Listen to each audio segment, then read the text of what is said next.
Elara moved through the opulent ballroom, a phantom among the glittering chandeliers and hushed conversations. Each silver tray she carried felt heavy, not just with canapes, but with the invisible weight of expectations, the silent judgments that often accompanied her dark skin in these gilded halls. Tonight's event was a celebration of some tech mogul's latest acquisition, a man whispered to be as ruthless as he was rich, Mr. Sterling Thorne. Before we continue, tell us where in the world you are watching from. Drop it in the comments below, and if you enjoy this story, don't forget to like the video and subscribe for more powerful content like this. He sat at the head table, a king on his throne, his eyes sweeping over the room with a proprietary air. Elara had seen his type before, men who believed their wealth granted them a unique kind of invisibility, allowing them to say and do as they pleased, shielded by their fortune. She served him and his entourage, her movements precise, her smile a practiced polite curve. The hum of conversation was a low drone, punctuated by bursts of laughter, mostly from Thorne's table. She felt a prickle of unease as she approached them again, a premonition that this evening would be different. Her manager, a kind but perpetually stressed woman named Miss Davies, had warned them all about Thorne's capricious nature. "Just keep your heads down, be polite, and don't engage," she'd advised, her voice a low murmur backstage. Elara nodded, absorbing the instruction. She was a professional, after all, but beneath her calm exterior, a quiet storm was brewing. Years of dismissals, of being overlooked, of being treated as part of the background, had forged a silent resolve within her. Tonight, however, it wouldn't be silence that defined her. It would be a language, a forgotten melody, ready to shatter the invisible barriers Thorne so carefully constructed. As she leaned in to clear a plate, she overheard Thorne, his voice a low, dismissive rumble. He was speaking German, a language he clearly assumed no one else present understood.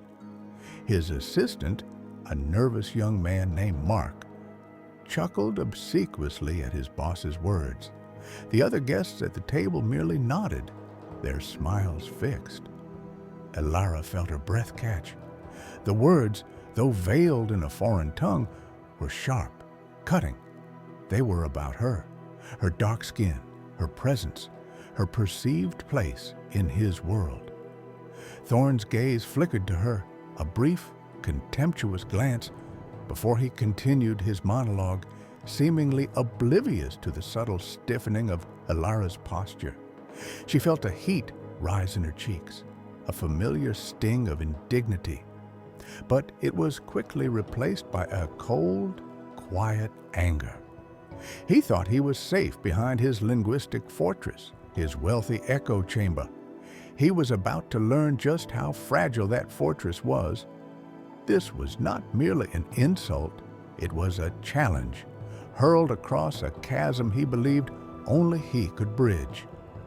The conversation at Thorne's table continued, the German words flowing, weaving a web of prejudice and arrogance. Elara moved away, her heart pounding a rhythm against her ribs. She paused by the service door, pretending to adjust a napkin, her ears straining. Thorne was still speaking, his tone escalating, his pronouncements growing bolder with each unchallenged utterance. He was ridiculing her not just for her race, but for her assumed lack of intelligence, her supposed inability to comprehend anything beyond a menial task. "Diese Kellnerin ist wirklich eine Schande. Warum beschäftigen Sie solche Leute hier?" he sneered, his word translating to, "This waitress is truly a disgrace. Why do they employ such people here?" Mark, his assistant offered another weak laugh. Elara's grip tightened on the silver tray. She thought of her mother, a woman who had worked tirelessly, her hands calloused, but her spirit unyielding, always emphasizing the power of knowledge, of education. "They can take everything from you, Elara," her mother had often said, her voice soft but firm, "but they can never take what's in your mind." And her mind, Elara knew, held a secret Thorn could never fathom. She had spent a year abroad in Berlin, not as a tourist, but as a student, immersing herself in the language, the culture, the very soul of Germany. Her fluency was not just academic, it was lived, breathed, understood. A quiet voice inside her whispered, "Now!" It was a dangerous thought, a risky move that could cost her her job, but the alternative, silence, complicity in her own degradation, was far more costly. Ms. Davies appeared beside her, her brow furrowed. "Everything all right, Elara?" "You look a bit pale," Elara managed a small, reassuring smile. "Just a little tired, Ms. Davies." Long night. She took a deep breath, the scent of expensive perfume and stale champagne filling her nostrils. The moment was approaching. Thorn, oblivious, was still holding court. His voice now a little louder, his pronouncements more theatrical. He had moved on to a sweeping generalization about the types of people he encountered in service roles, painting a picture of ignorance and inferiority, his words dripping with contempt. He looked directly at Elara now, a smirk playing on his lips, as if daring her to understand, to challenge him.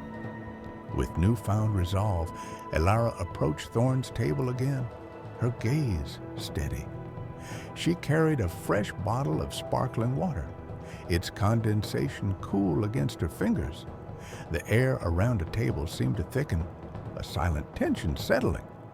Thorn was mid-sentence, pontificating about the superiority of his own intellect, using complex German phrases to further emphasize his point. As she reached his side, she calmly placed the water bottle on the table. Then, in a voice that was clear, precise, and perfectly accented, she spoke. "Entschuldigen Sie, Herr Thorn, aber ich glaube, Sie haben meine Anfrage bezüglich der Nachfüllung der Weingläser überhört. Und Ihre Frage zu beantworten, ich spreche fließend Deutsch. Meine Mutter hat mir immer gesagt, dass Wissen die einzige Währung ist, die niemand stehlen kann. Und anscheinend hat sie recht." A hush fell over the table, so profound it felt like the entire ballroom had stopped breathing. Thorn's face, which had been contorted in a sneer, froze. His eyes widened, a flicker of shock, then disbelief, then a dawning horror spreading across his features. His jaw went slack. Mark, his assistant, looked like he had seen a ghost. The German words, delivered with quiet authority, translated to, "Excuse me, Mr. Thorn, but I believe you may have overlooked my request regarding the refilling of the wine glasses. And to answer your question, I am fluent in German. My mother always told me that knowledge is the only currency no one can steal." And apparently, she was right. The reporter, Ms. Chen, from the Financial Chronicle, who had been subtly observing Thorn for an expose on his questionable business practices, dropped her pen. Her head snapped up, her eyes wide with recognition. This wasn't just a simple interaction. It was a revelation. Thorn sputtered, a faint blush creeping up his neck. He tried to speak, but only an inarticulate sound escaped his lips. The fortress he had built with his language, his wealth, his arrogance, had crumbled in an instant. The power dynamic shifted, violently and irrevocably. Elara met his gaze, her expression unreadable. She wasn't angry anymore.